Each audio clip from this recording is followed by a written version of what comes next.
enche este lugar com tua glória. Já posso ouvir tua voz. Bem-vindo a mais um episódio de Lição em Ação. Eu sou Damares e estou aqui com os meus amigos.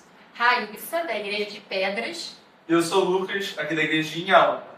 Hoje nós vamos falar um pouco sobre a lição 9, Evidências da Ressurreição. Durante as últimas 3 semanas estudamos sobre crenças diferentes, né? E estudamos sobre os líderes, né, dessas crenças. E nós verificamos em Buda, em Krishna, em Maomé, que em nenhum momento eles falam que eles eram deuses. Ao contrário de Jesus, ele é filho de Deus e também Deus, né? 100% humano, 100% Deus. E ele falou que ressuscitaria, que ele morreria, mas que ele ressuscitaria. E foi o que aconteceu. A mesma coisa que ele falou, aconteceu, né? Mas, através dessa ressurreição de Jesus, a gente entende também que foi necessário isso acontecer, porque é a base do cristianismo, né? Ele prometeu que lá no início, lá no Éden, que ele morreria pelo ser humano, porque o ser humano caiu. E ele veio à Terra como humano, ele morreu e ele ressuscitou para nos trazer salvação. Ele morreu por amor a nós, seres humanos, né? Bom, acho que uma parte bastante importante, né, da gente falar a respeito é da própria ressurreição. A ressurreição, ela é um diferencial da nossa fé cristã, né? E, na verdade, é o próprio alicerce da fé. Porque nenhuma das outras religiões anteriores enxerga a ressurreição da maneira como a palavra de Deus apresenta. Por exemplo, em João 11:25, Jesus diz assim: eu sou a ressurreição e a vida. Quem crê em mim, ainda que esteja morto, viverá. Então, como a gente até comentou em algumas lições anteriores, a ressurreição ela é vista como algo bom, é uma promessa de Deus pra gente, né? De que aquilo dali não é apenas um ato simbólico, como a lição muito bem vai explicar, mas é algo físico e que mostra, né, pra gente que o nosso Senhor, ele vive, ele está vivo e ele veio aqui, né, e ressuscitou para nos mostrar também que o nosso túmulo um dia também não ficará vazio, assim como o do nosso Senhor Jesus. Não, e até é interessante, né, o contexto dessa semana, né, que está lá em João 20, traz exatamente esse momento, o momento da ressurreição de Jesus, né, que assim, nós aqui, né, que estudamos a Bíblia, vemos essa história, eu acho que nós temos a mesma reação que os discípulos, né, aquele desespero que deu neles. Até aqui, ó, em João 20, a partir do versículo 3, diz o seguinte: saiu, pois, Pedro e outro discípulo e foram ao sepulcro. Ambos corriam juntos, mas o outro discípulo correu mais depressa do que Pedro e chegou primeiro ao sepulcro. E abaixando-se, viu os lençóis de linho, todavia não entrou. Então Simão Pedro, seguindo-o, chegou e entrou no sepulcro. Ele também viu os lençóis. E o lenço que estivera sobre a cabeça de Jesus, e que não estava com os lençóis, mas deixando um lugar à parte. Então entrou também outro discípulo, que chegara primeiro ao sepulcro, e viu e creu. Pois ainda não tinham compreendido a Escritura, que era necessário para ressuscitar entre deles os mortos. E voltaram os discípulos outra vez para casa. Então, assim, naquele momento, os discípulos encontraram ali o sepulcro vazio, e aí é engraçado até ver que um entra, depois o outro sai, e entra assim: não, agora estou acreditando, vou entrar de novo. Não estou acreditando, vou entrar de novo. E fica naquilo dali, porque nem mesmo os próprios discípulos estavam acreditando na ressurreição de Cristo. Mesmo Cristo falando várias vezes para eles que eu vou ressuscitar, eu sou acima da vida e da morte e tudo mais, mesmo assim eles não acreditavam, mas Jesus sabia que ele era importante. Aquela não crença ali no começo era importante para poder depois ele poder aparecer para eles e mostrar: não, eu realmente ressuscitei. A minha promessa que eu prometi fazer anos atrás, eu estou cumprindo agora. Exatamente. E também, antes dos discípulos, Maria Madalena foi a primeira a chegar no túmulo. E quando ela chegou, ela também, como discípulo, pensou que tinham roubado o corpo de Jesus. Porque eles não entendiam a questão de Jesus ter realmente ressuscitado. E ela ficou muito triste ali no túmulo. E Jesus foi até ela para consolá-la. E falar para ela: eu ressuscitei, eu estou aqui. Então, isso mostra que Deus, ele sempre se importa com a gente. Até no momento da sua ressurreição, ele viu que os discípulos estavam com medo, porque eles estavam com medo da perseguição do povo. E Maria estava triste porque o corpo havia sumido. Então Jesus, ele ressuscitou e foi falar com Maria para mostrar que eles se preocupavam. E Jesus, ele sempre vai se preocupar com pessoas. E o reino é sobre isso. O reino de Deus, o reino é sobre se preocupar com as pessoas. Um detalhe bastante curioso a respeito dessa passagem, né, é a respeito dos lençóis dobrados, que é um detalhe que às vezes não dá muita importância, mas que tem uma relevância para a história. Então, foi esse detalhe que convenceu João de que Jesus de fato havia ressuscitado. Mas por quê? A gente pode ter algumas evidências, né? A primeira é a seguinte: se o túmulo realmente tivesse sido roubado, será que os ladrões eles perderiam tempo roubando o corpo de Jesus, pegando o lençol e tendo dobrado? Né? Meio estranho. E uma outra teoria também que a gente pode pensar é a seguinte, né? João provavelmente conhecia ali os hábitos de Jesus, né? E como ele vivia. Então, o fato dele ter visto ali o lençol dobrado pode ter sido uma forma dele lembrar que algum hábito que Jesus tinha, provavelmente ele fazia isso, e foi o que realmente tocou o coração dele para que ele pensasse que aquele milagre tinha acontecido. E no nosso texto bíblico fala de algumas outras evidências, né? Lá em Mateus 27:5-3 fala sobre outras pessoas que ressuscitaram no mesmo dia que Jesus ressuscitou. Lá em Mateus 27, a partir do 5:1, diz assim: Eis que o véu do santuário se rasgou em duas partes, de alto a baixo. A terra tremeu e as rochas se partiram. Os túmulos se abriram e muitos corpos de santos já falecidos ressuscitaram. E saindo dos túmulos depois da ressurreição de Jesus, entraram na cidade santa e apareceram a muitos. Então, Jesus apareceu, né, aos seus discípulos, e mais muitas pessoas ressuscitaram quando aconteceu quando Jesus ressuscitou, né? E muitas pessoas viram. Então, houve muitos testemunhos dessa ressurreição. O outro são os testemunhos dos discípulos, como eu falei. Jesus apareceu aos seus discípulos, primeiro a Maria Madalena, né? Depois os seus discípulos na casa. Uma semana depois, né, apareceu a Tomé, porque é o mais famoso, né? Só acredito vendo. Então, Jesus apareceu a Tomé 7 dias depois. Então, são evidências de outras pessoas que viram Jesus, né? Ele foi visto. Outro também muito claro e óbvio é a própria questão do túmulo mesmo. Né? O fato do túmulo estar vazio depois de 3 dias é também uma das evidências que tem na época que Jesus realmente tinha ressuscitado.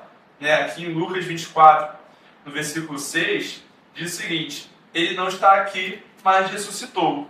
Então, assim, o próprio Lucas ele falou assim: ele não está aqui, então a resposta, né, que nós temos para essa situação é realmente a ressurreição de Cristo. E outra coisa também é a própria ação do Espírito Santo naquele momento. Né? Muitas ali realmente só foram começar a acreditar depois que o Espírito Santo teve que eles abrir os olhos deles. Né? A gente tem a história famosa ali dos discípulos no caminho de Emaús, que eles continuaram o caminho inteiro conversando com Jesus, tendo do lado deles, mas é como se os olhos deles estivessem ali borrados, não conseguiam ver realmente quem era, e só depois foram ver isso.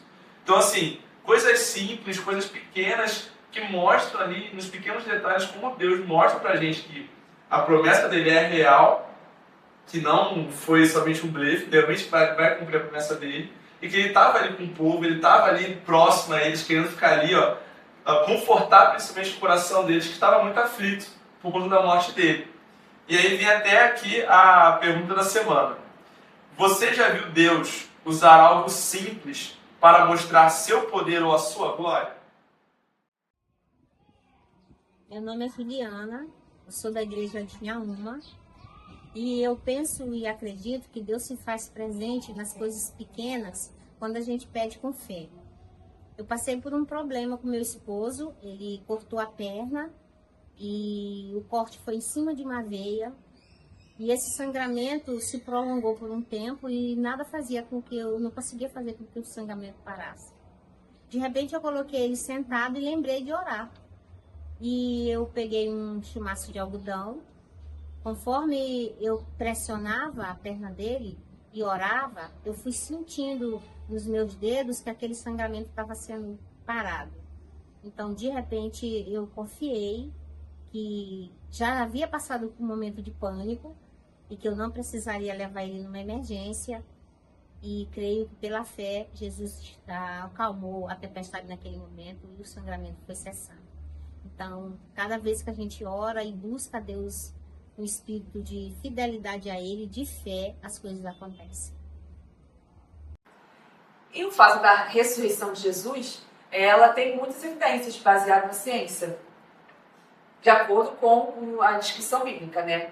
Lá em João 19, 34, 33, 34 diz assim. 19, 33, 34 diz assim. Quando, porém, chegaram a Jesus, vendo que já estava morto, não lhe quebraram as pernas. Mas um dos soldados lhe abriu o lado com uma lança e logo saiu sangue e água. Essa evidência de ter saído sangue e água já era evidência que ele realmente morreu na cruz. Ele morreu com morte de cruz. E o que ele sofreu? Ele sofreu grande exaustão, grande angústia, né? Então, um grande estresse. E ele teve uma asfixia progressiva, devido à posição que ele estava, né? Os braços estendidos e a cabeça caída. Então, isso gerava asfixia. Então, era difícil respirar. E isso compromete o funcionamento cardíaco. Então, de acordo com o Dr. William Edwards, que ele fez um estudo médico sobre a morte de Jesus, isso tudo foi evidência de um choque turbulêmico, né, com perda de sangue, e teve colapso cardiovascular por também não conseguir respirar. E por isso que o sangue e a água é um sinal evidente de uma morte. Jesus realmente morreu na cruz. Não foi algo assim que ele estava com muita dor, conseguiram tirar ele da cruz e que ele só apareceu novamente. Não, ele realmente morreu na cruz. E é importante a gente enfatizar isso da mais, porque parece uma coisa básica, né? Mas, de fato, se a gente não tiver evidência de que ele morreu, a gente não pode falar que ele ressuscitou.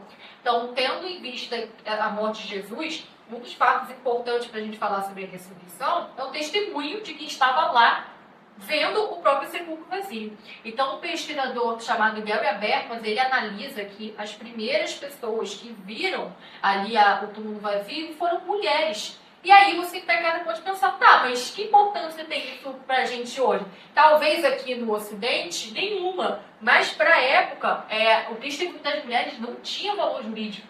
Então, se alguém fosse inventar a história, por que ia falar justamente que as mulheres foram as primeiras a testemunhar esse fato? Não faz sentido. Então, a gente pode aí entender que o testemunho feminino não seria bom para uma invenção. Seria, no caso, a evidência de um fato, né? E outra coisa também muito importante, né, que é a principal função da ressurreição de Cristo, foi a transformação dos discípulos. Né? Porque antes da morte de Cristo na cruz, eles tinham muito medo da vida como um discípulo. Né? Porque eles tinham medo de ser perseguidos, de serem mortos também, como Jesus estava para ser morto. Então, ele trazia muito medo para eles, muita angústia de como é que seria a vida deles pós-Jesus. Só que quando Jesus vai lá, ele morre de fato, os discípulos veem ele morrendo, ele ressuscita, os discípulos eles realmente entendem e falam assim, não, realmente, Cristo ele não é somente um ser humano qualquer, ele realmente está acima da vida e da morte, ele realmente tem o controle de todas as coisas, ele realmente é filho de Deus. Então naquela hora que eles entendem e percebem que realmente Jesus tinha ressuscitado, eles veem que a vida de Cristo aqui na Terra foi muito mais do que somente trazer ensinamentos, mas dá esperança para eles. E a partir dali que eles começam a pregar mais o Evangelho, a partir dali que eles começam a mais fortemente a pregar sobre tudo, porque eles falam assim, não importa o que aconteça, porque o meu mestre, a pessoa que me ensinou, morreu e ressuscitou. Então, da mesma forma que eu posso morrer por qualquer motivo, eu vou ressuscitar também um dia por ele. Sim. E durante essa semana, né, desde quinta-feira, dia 19, a gente está nos 10 dias de clamor. E hoje é o terceiro dia. Então, que nós possamos estudar mais, né? Porque os 10 dias de clamor nesse ano falam sobre o Espírito Santo e o tempo do Fim. Né? Nós estamos vivendo os últimos dias. E os 10 dias de oração veio para a gente entender mais o papel do Espírito Santo e como nós vamos melhorar a nossa comunhão, né? Com o Pai, com o Filho e com o Espírito Santo, que é o nosso Consolador, né? Que está aqui conosco. Quando Jesus ressuscitou, quando ele ascendeu, ele disse que traria o Consolador. E o Consolador está desde sua ascensão. Então, hoje, nós vamos orar pelos 10 dias de oração, para que cada família, cada pessoa, né, que está fazendo os 10 dias de clamor, possa ser tocado pelo Espírito Santo e se reavivar, se renovar em relação ao seu relacionamento com Deus. Oremos? Senhor Deus e amado Pai, nós agradecemos a Ti, Senhor, por esse momento em que estivemos estudando a Tua poderosa palavra. Agradecemos a Ti, Senhor, por todo esse sacrifício que foi feito, porque nós sabemos que não merecemos, mas ainda assim o Senhor sempre planejou tudo desde o início para que nós fôssemos salvos. Que o Senhor possa ser com esses dias agora em que estamos clamando, estamos aí com tantas batalhas espirituais, né? O mundo já é maligno, Senhor, mas sabemos que com Cristo nós temos a vitória. Agradecemos porque são muitas as batalhas, mas nós sabemos que o Senhor está conosco. É o que pedimos e agradecemos em nome de Jesus. Amém. E esse foi o Lição e Ação!